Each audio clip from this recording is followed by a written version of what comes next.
ചെന്നിത്തലയിലേക്ക് വരാം. നമുക്ക് ചെന്നിത്തലയുടെ വീട്ടിൽ എങ്ങനെയാണ് സാഹചര്യങ്ങൾ എന്ന് നോക്കാം. അവിടെ നിന്ന് സിജോ ബി ജോണാണ് ചേരുന്നത്. സിജോ, KC വേണുഗോപാൽ ഡൽഹിയിൽ തുടരുകയാണ്. ഡൽഹിയിലാണെങ്കിൽ തിരക്കിട്ട കൂടിക്കാഴ്ച ഖാർഗെയുടെ വസതിയിൽ നടക്കുകയും ചെയ്യുന്നുണ്ട്. ഇവിടെ ഇങ്ങ് VD സതീശിന്റെ വസതിയിലാണെങ്കിൽ പ്രവർത്തകരുടെ വലിയ ഒഴുക്ക്. അവരെല്ലാവരും സതീശിനെ പിന്തുണച്ചുകൊണ്ട് ഒരേ വികാരം, സതീശൻ തന്നെ മുഖ്യമന്ത്രി എന്ന തരത്തിൽ പ്രതികരിക്കുന്നു. എന്താണ് ചെന്നിത്തലയുടെ വീട്ടിലെ ഒരു സാഹചര്യങ്ങൾ? ഇപ്പോൾ വലിയ രീതിയിൽ പ്രവർത്തകർ അവിടേക്കും എത്തുന്നുണ്ടോ?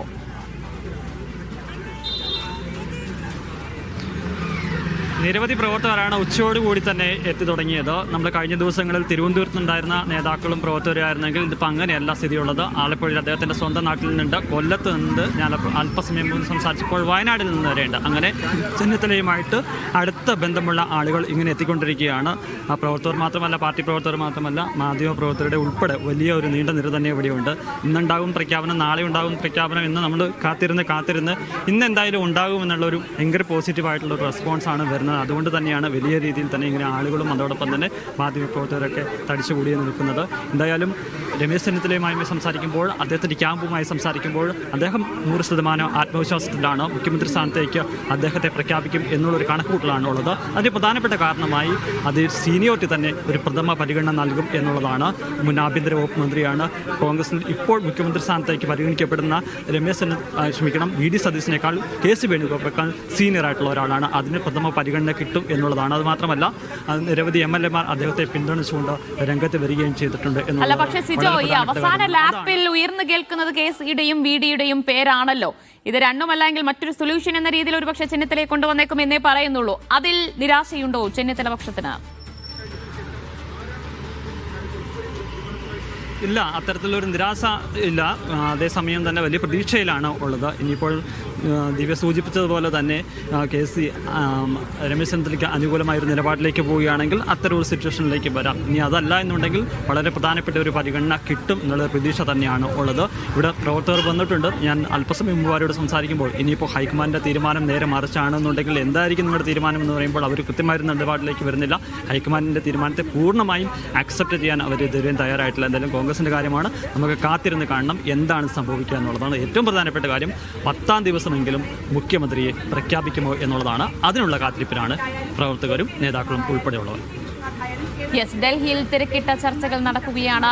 രാഹുൽ ഗാന്ധി ഇപ്പോൾ ഖർഗെയുടെ വീട്ടിലുണ്ട്. ചർച്ച ആരംഭിച്ചു കഴിഞ്ഞിട്ടുണ്ട്. ഒരല്പം കഴിയുകയാണ്. അത് ഇനി എത്ര മണിക്കൂറുകളോളം നീളും എന്നതിൽ മാത്രമേ ഒരാശങ്കയുള്ളൂ. എന്തായാലും ആ ചർച്ചയ്ക്കൊടുവിൽ ഒരു പ്രഖ്യാപനം ഉണ്ടാകും.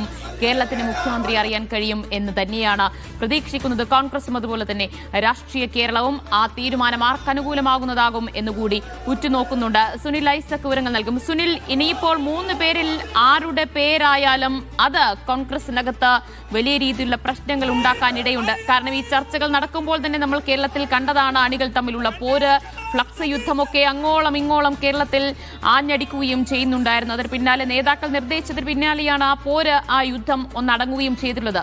ഈ പ്രഖ്യാപനത്തിന് ശേഷം എന്താകും സംഭവിക്കാൻ പോകുന്നത് എന്നതിലും ആകാംക്ഷയില്ലേ?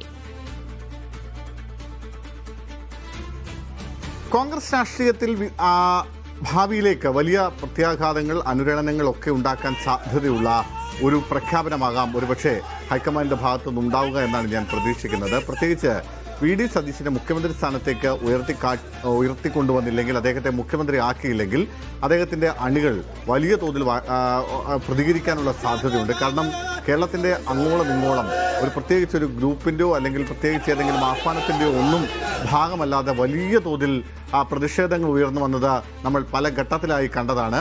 ഒടുവിൽ VD സതീശൻ തന്നെ നേരിട്ടിടപെട്ട് ആ പ്രതിഷേധക്കാരോട് ശാന്തരാകാനും ഹൈക്കമാൻഡിൻ്റെ നിലപാട് വരട്ടെ, അതിനുശേഷം നമുക്ക് അതുവരെ കാത്തിരിക്കാനും നിർദ്ദേശിക്കുന്ന ഒരു സാഹചര്യം കൂടി ഉണ്ടായി. അതോടുകൂടിയാണ് ഈ പ്രതിഷേധങ്ങളൊക്കെ സതീശന് അനുകൂലികൾ ഈ പ്രതിഷേധങ്ങളൊക്കെ അവസാനിപ്പിക്കുന്നത്. അതിനപ്പുറത്തേക്ക് സതീശനെ സംബന്ധിച്ച് VD സതീശനെ സംബന്ധിച്ച് അദ്ദേഹത്തെ പിന്തുണയ്ക്കുന്ന വലിയൊരു വിഭാഗം UDF-ന്റെ ഘടകകക്ഷികളുണ്ട്. ഈ UDF ഘടകകക്ഷികളിൽ ഭൂരിഭാഗത്തിൻ്റെയും പിന്തുണ അദ്ദേഹത്തിനാണെന്ന് നേരത്തെ തന്നെ അവർ വ്യക്തമാക്കുകയും ചെയ്തതാണ്. അതായത് ഒരു കോൺഗ്രസ് എന്ന് പറയുന്ന ഒരൊറ്റ സംവിധാനമല്ല, ഒരൊറ്റ പാർട്ടിയല്ല ഈ ഭരണത്തിലേക്ക് വരാനിരിക്കുന്നത്. അവിടെ ഒരു മുന്നണി സംവിധാനമാണ്, UDF എന്ന മുന്നണി സംവിധാനമാണ് ഭരണത്തിലേക്ക് വരുന്നത്. സ്വാഭാവികമായും മുന്നണിയിലെ ലീഗ് അടക്കമുള്ള പ്രധാനപ്പെട്ട കേരള കോൺഗ്രസ് ജോസഫ് വിഭാഗം അടക്കമുള്ള പ്രധാനപ്പെട്ട എല്ലാ ഘടകകക്ഷികളുടെയും അഭിപ്രായത്തിനെ പൂർണ്ണമായും തള്ളിക്കളഞ്ഞുകൊണ്ട് അതിന് ഏതെങ്കിലും തരത്തിൽ ഒരു വിലയും കൊടുക്കാതെ അത്തരമൊരു തീരുമാനത്തിലേക്ക് കെ.സി. വേണുഗോപാലിനെ മുഖ്യമന്ത്രിയാക്കാനുള്ള ഒരു തീരുമാനത്തിലേക്ക് ഹൈക്കമാൻഡ് എത്തിയാൽ ആ മുന്നണി സംവിധാനത്തിനകത്ത് തന്നെ അത് വലിയ പടലപ്പിണക്കങ്ങൾക്ക് വഴിവെക്കാനുള്ള സാധ്യതകളുണ്ട്. അത് തള്ളിക്കളയാൻ കഴിയില്ല. മാത്രമല്ല കെ.സി. മുഖ്യമന്ത്രി ആയാൽ ഒരുപക്ഷെ ഇത്തരത്തിൽ വലിയ എതിർപ്പ് ഒരു ഘട്ടത്തിൽ ലീഗ് അടക്കമുള്ള കേരള കോൺഗ്രസ് ജോസഫ് അടക്കമുള്ള വിഭാഗത്തിൻ്റെ ഭാഗത്ത് നിന്ന് ഉണ്ടാകാനുള്ള സാധ്യതയും നമുക്ക് പൂർണ്ണമായും തള്ളാനാവില്ല. അത് വലിയ പ്രതിഷേധങ്ങൾ ഉണ്ടാക്കുന്നു. കോൺഗ്രസ് പാർട്ടിയിലും മുന്നണിയിലുമൊക്കെ വലിയ വിഭജനത്തിന് വിള്ളലുകൾക്കൊക്കെ വഴിവെക്കാനുള്ള സാധ്യതയുമുണ്ട്. മറ്റേറെ പ്രധാനപ്പെട്ട ഒരു കാര്യം കെ.സി. മുഖ്യമന്ത്രിയായി വരുമ്പോൾ 2 ബൈ ഇലക്ഷനുകൾ ഉണ്ടാകുമെന്നതാണ്. അതിലൊന്ന് നിയമസഭയിലേക്കും മറ്റൊന്ന് ലോക്സഭയിലേക്കുമാണ്. ഇതിലെവിടെയെങ്കിലും കെ.സി. വേണുഗോപാലിനൊന്ന് കാലിറിയാൽ അതെന്തായാലും ആ ഉപതെരഞ്ഞെടുപ്പുകൾ എന്തായാലും കോൺഗ്രസിന് വലിയ വെല്ലുവിളിയാകും എന്ന് തന്നെയാണ് മനസ്സിലാക്കേണ്ടത്. വി.ഡി. സതീശന്റെ വീട്ടിൽ നിന്ന് മുഹമ്മദ് സ്വാലിഹ് കൂടി ചേരുകയാണ്. സ്വാലിഹ്, അവിടെ പ്രവർത്തകർ വലിയ രീതിയിൽ എത്തുന്നുണ്ട്. അവരൊക്കെ ഒരു സെലിബ്രേഷൻ മോഡിലോട്ട് മാറിയിട്ടുണ്ടോ? വലിയ രീതിയിൽ അഭിവാദ്യം വിളിക്കുന്നൊക്കെ കേൾക്കാൻ കഴിയുന്നുണ്ട്.